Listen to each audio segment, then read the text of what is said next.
नमस्कार, good morning. आप देख रहे हैं डीडी न्यूज। आपके साथ मैं हूं गौरव श्रीवास्तव और मेरे साथ मेरी सहयोगी सोनिया है, जो कि सांकेतिक भाषा के जरिए आपको खबरों से रूबरू कराएंगी। खबरों की शुरुआत करें उससे पहले एक नजर इस वक्त की हेडलाइंस पर। प्रधानमंत्री नरेंद्र मोदी आज Pragati Maidan integrated transit corridor परियोजना की मुख्य सुरंग और 5 अंडरपास का करेंगे उद्घाटन। 1.6 किलोमीटर लंबी सुरंग से दिल्ली और एनसीआर के लोगों की आवाजाही होगी सुगम। नवीनतम वैश्विक मानक सुविधाओं से लैस सुरंग को बनाने में आया है 920 करोड़ रुपए का खर्च। भारत और बांग्लादेश संयुक्त सलाहकार आयोग की नई दिल्ली में होगी 7वीं बैठक। आज बैठक की विदेश मंत्री डॉक्टर एस जयशंकर और बांग्लादेश के विदेश मंत्री अब्दुल मोमेन करेंगे सह अध्यक्षता।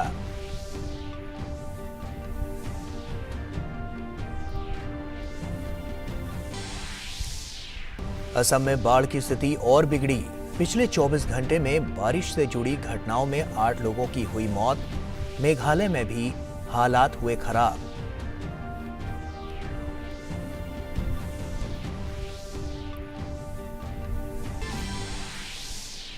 प्रधानमंत्री नरेंद्र मोदी आज शतरंज ओलंपियाड के 44वें संस्करण की करेंगे शुरुआत। ऐतिहासिक ओलंपियाड मशाल रिले 27 जुलाई को अपने गंतव्य महाबलीपुरम तक पहुंचने से पहले देश भर में करेगी यात्रा। केंद्रीय मंत्री अनुराग सिंह ठाकुर ने कहा, देश के युवाओं के बीच शतरंज के प्रति बढ़ेगा आकर्षण।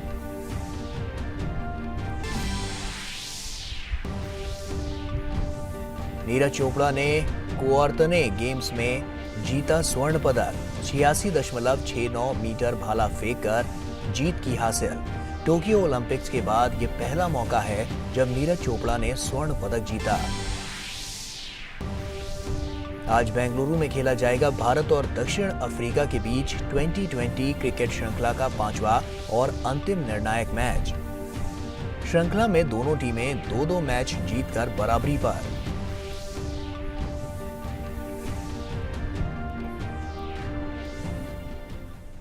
और आइए अब खबरों की शुरुआत करते हैं। प्रधानमंत्री नरेंद्र मोदी आज राजधानी दिल्ली में Pragati Maidan integrated transit corridor को देश को समर्पित करेंगे। ये प्रोजेक्ट प्रगति मैदान रीडेवलपमेंट का हिस्सा है। इससे बिना ट्रैफिक जाम के वाहनों की आवाजाही तो सुनिश्चित होगी ही, साथ ही ईंधन और समय की भी बचत होगी। मुख्य सुरंग रिंग रोड को प्रगति मैदान से होते हुए इंडिया गेट से जोड़ेगी। वहीं 6 लेन वाली इस टनल में विशाल पार्किंग की सुविधा भी है। पार्किंग से वाहनों की सुरक्षित आवाजाही के लिए मुख्य सुरंग के नीचे 2 क्रॉस टनल भी बनाई गई हैं।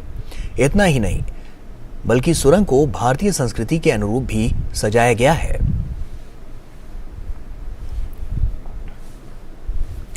भारत और बांग्लादेश के बीच संयुक्त सलाहकार आयोग की 7वीं बैठक आज नई दिल्ली में होगी। विदेश मंत्री डॉक्टर एस जयशंकर और बांग्लादेश के विदेश मंत्री अब्दुल मोमेन बैठक की सह अध्यक्षता करेंगे। विदेश मंत्रालय ने कहा है कि बैठक में कोविड-19 के मद्देनजर सहयोग, सीमा प्रबंधन और सुरक्षा, व्यापार और निवेश, कनेक्टिविटी, ऊर्जा, जल संसाधन, विकास साझेदारी और क्षेत्रीय बहुपक्षीय मुद्दों सहित द्विपक्षीय संबंधों के संपूर्ण पहलुओं की समीक्षा की जाएगी। कोविड-19 महामारी की शुरुआत के बाद से ये संयुक्त सलाहकार आयोग की पहली प्रत्यक्ष बैठक होगी। पिछली बैठक 2020 में आभासी तरीके से हुई थी।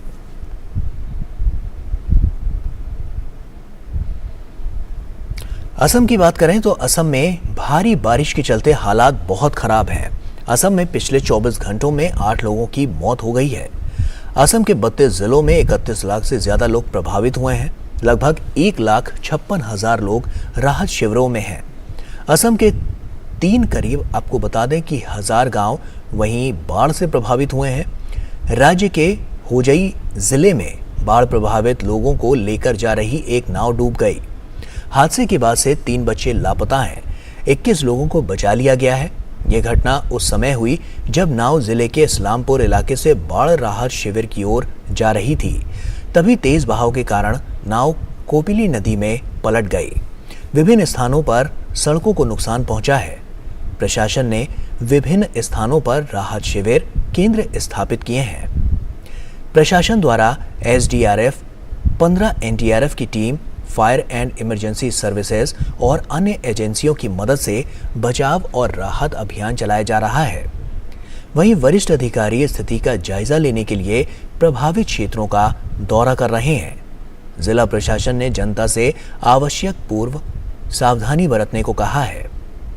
लगातार बारिश से अधिकांश नदियों का जलस्तर बढ़ रहा है।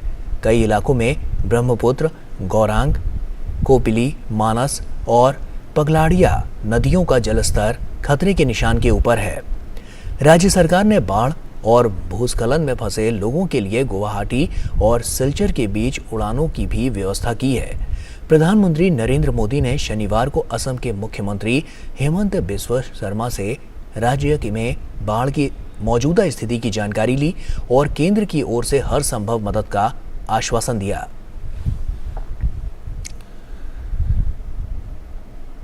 और वहीं मेघालय की बात करें तो मेघालय में भी बाढ़ का कहर लगातार बढ़ता जा रहा है। राज्य में भारी बारिश और भूस्खलन से जुड़ी घटनाओं ने कई लोगों की जान ले ली है। लगातार बारिश के कारण हुए भूस्खलन से लुमुशनोग क्षेत्र में राष्ट्रीय राजमार्ग 6 के कुछ हिस्से धंस गए हैं, जहां पर अब बहाली का काम जोरों पर चल रहा है। और वहीं मेघालय के मुख्यमंत्री कॉनराड संगमा ने गृह मंत्री अमित शाह से राज्य में बाढ़ की स्थिति के विषय में जानकारी ली है। ऐसे में आपको बता दें कि गृह मंत्री ने हर संभव मदद का आश्वासन दिया। उन्होंने ट्वीट के माध्यम से कहा, गृह मंत्री अमित शाह जी को राज्य में बाढ़ की स्थिति और इससे हुई व्यापक क्षति के बारे में जानकारी दी। उन्होंने हर संभव मदद का आश्वासन दिया और स्थिति का आकलन करने के लिए एक टीम भेजने की बात कही। मैं उनकी त्वरित प्रतिक्रिया के लिए उनका धन्यवाद करता हूं। और आइए अब बात करते हैं वैक्सीनेशन को लेकर। भारत ने कोरोना महामारी के खिलाफ जारी जंग में एक और कीर्तिमान स्थापित कर लिया है। कोविड महामारी के खिलाफ सबसे प्रभावी हथियार के रूप में शुरू किए गए टीकाकरण अभियान के तहत देश में अब तक 196 करोड़ से अधिक टीकों की खुराकें दी जा चुकी हैं।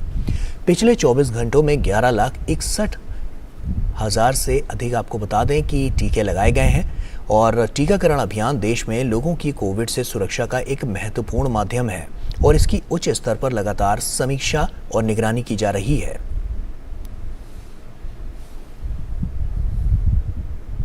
पोलियो ड्रॉप पिलाने के लिए 2022 के लिए पहला उपराष्ट्रीय टीकाकरण दिवस आज से देश के 11 राज्यों या केंद्र शासित प्रदेशों बिहार, चंडीगढ़, दिल्ली, गुजरात, हरियाणा, झारखंड, महाराष्ट्र, पंजाब, राजस्थान, उत्तराखंड और पश्चिम बंगाल में आयोजित किया जा रहा है।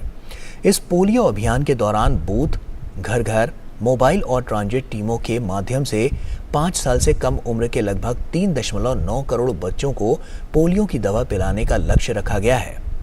बच्चों को अतिरिक्त सुरक्षा प्रदान करने के लिए भारत सरकार ने अपने नियमित टीकाकरण कार्यक्रम में injectable inactivated polio virus vaccine को भी शामिल किया है। और यहां रुक रहे हैं एक छोटे से ब्रेक के लिए। आप बने रहिए डीडी न्यूज के साथ।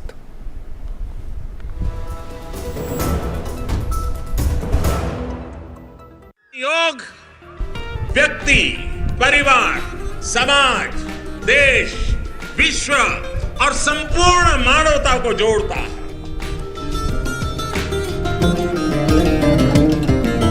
भारत का उपहार है, योग रोग पे प्रहार है।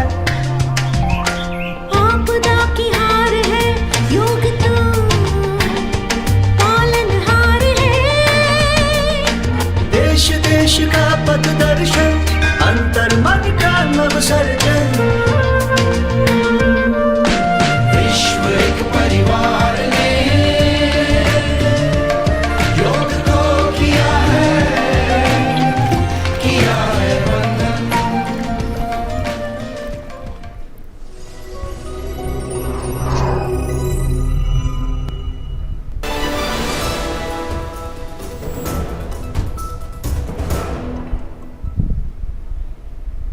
तो ब्रेक के बाद एक बार फिर से आप सभी का स्वागत है। और आइए अब एक नजर डालते हैं दूरदर्शन पर प्रसारित होने वाले कुछ प्रमुख धारावाहिकों की झलकियों पर।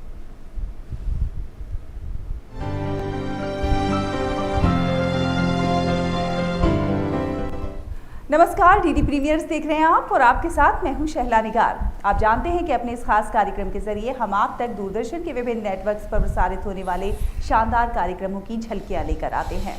तो अगर आपसे इस हफ्ते बालकृष्ण का एक भी एपिसोड छूट गया है तो कोई घबराने की बात नहीं है। आप इसे दोबारा देख सकते हैं हर रविवार रात 8:30 बजे से बिंज वॉच पर। बस तुम मुझे पकड़ के दिखा दो तो मैं अपनी पराजय स्वीकार कर लूंगा। आओ आओ पकड़ो मुझे। इस मरुस्थल से गोकुल को बचा लीजिए मुनिवर। एक उपाय है। रूसी प्रयाग नामक स्थान पर एक महाकुंड है। यदि उस महाकुंड से पवित्र जल लाकर शिवलिंग पर अर्पित किया जाए तो ये श्राप हट सकता है। इसको आप लाए अपनी इच्छा से थे, किंतु अब अश्व जाएगा मेरी आज्ञा से। ठीक है केशव, आप जीते, मैं हारा। तब पता चलेगा इन गोकुल वासियों को कि कंस से शत्रुता करने का परिणाम क्या होता है। मुझे भी अब सजग हो जाना चाहिए। किस लिए सजग हो रहे हो कान्हा? मुझे लगता है कि मुझे पता है कि मुश्कासुर इस समय कहाँ मिलेगा। तो देखते रहिए दूरदर्शन के ये खास कार्यक्रम। हमें दीजिए अनुमति। नमस्कार।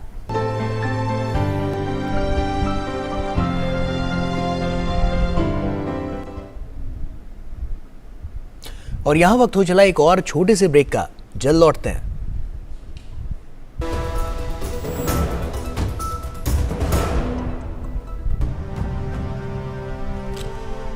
भारत की पोलियो से जीत की कहानी बड़े बड़े शब्दों में लिखी जाएगी, पर इस जीती हुई लड़ाई को कायम रखने के लिए हमें अपने प्रयासों को जारी रखना होगा जब तक दुनिया से पोलियो का खतरा पूर्ण रूप से टल न जाए। खतरा है बरकरार, इसीलिए पोलियो की खुराक पिलाना है हर बार। 2 बूंद हर बार, पोलियो पर जीत रहे बरकरार।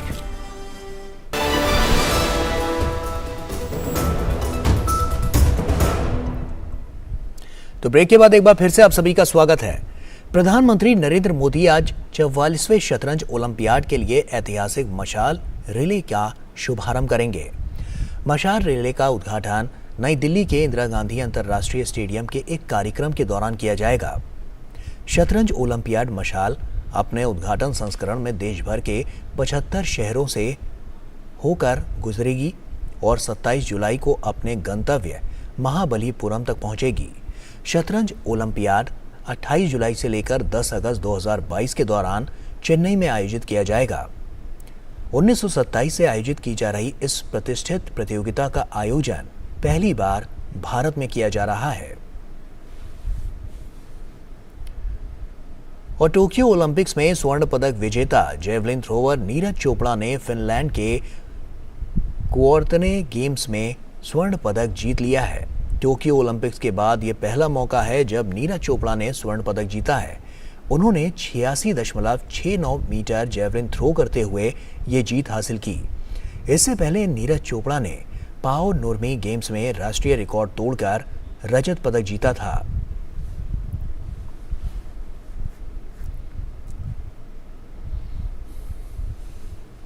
और वहीं भारत और दक्षिण अफ्रीका के बीच 5 मैचों की T20 सीरीज का आखिरी और निर्णायक मुकाबला आज बेंगलुरु के एम चिन्नास्वामी स्टेडियम में खेला जाएगा। इस सीरीज में दोनों ही टीमों ने अब तक 2-2 मैच जीते हैं। इस मैच को जीतकर टीम इंडिया सीरीज अपने नाम करना चाहेगी। 5 मैचों की सीरीज के पहले मैच में भारतीय टीम को 7 विकेट से हार का सामना करना पड़ा, जबकि दूसरे मैच में दक्षिण अफ्रीका ने 4 विकेट से जीत हासिल की। तीसरे T20 में टीम इंडिया ने वापसी की और 48 रनों से जीत हासिल की। इसके बाद भारतीय टीम ने चौथा मैच रिकॉर्ड 82 रनों से जीता।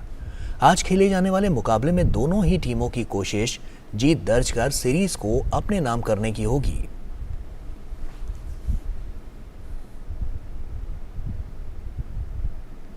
और इसी के साथ फिलहाल इतना ही। हमें और हमारी पूरी टीम को दीजिए इजाजत। नमस्कार।